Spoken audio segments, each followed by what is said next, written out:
school students can earn that diploma, countless hours are spent inside the classroom and outside the classroom. A lot of that time is spent reading. Christina Walsh, Teen Services Coordinator at the Tulsa County Library, has brought us books every student should read by graduation. Welcome. Thank you so much. What books have you brought?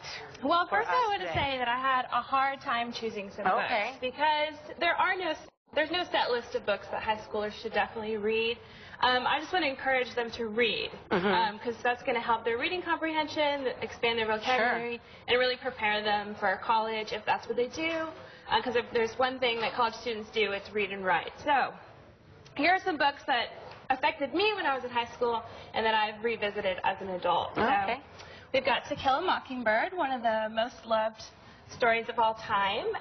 It's unique because it's told through the eyes of a young girl who's kind of seeing the social and racial injustice around her.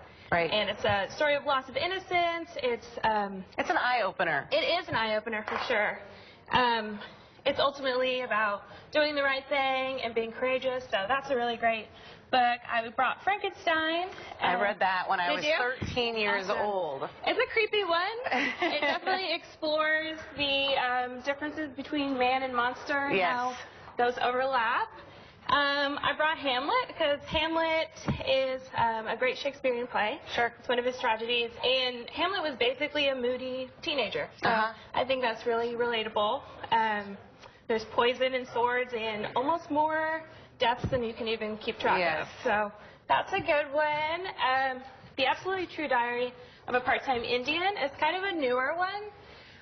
That's a great book. It's about Junior who moves from a school on his reservation to an all-white high school. So it's all about how he faces that and how he doesn't really fit in, but ultimately he realizes his strong sense of identity and sense of self are so important. Yeah. Which is relatable. I mean, you know. Absolutely. Definitely. Okay. What is this Looking for Alaska? Looking for Alaska is also a newer one. It's by John Green. He's really great at writing realistic teenagers. Okay. So that's about a kid who is bored with his life, so he kind of begs his parents to go to school, and he meets this really enigmatic girl named Alaska. And the book is kind of separated into two parts where something happens with Alaska, and so the first part is kind of him meeting her and falling in love, and just she's a great person to be around. The second part is kind of dealing with what happens. How do you encourage kids to keep on reading? Just read what they want. If they want to read what a Lady Gaga biography or a comic book, like, don't tell them, you know, don't read that, read this. Let them kind of explore what they're interested in. Now, it was always put in my head growing up that you're never going to graduate if you don't read. Yeah.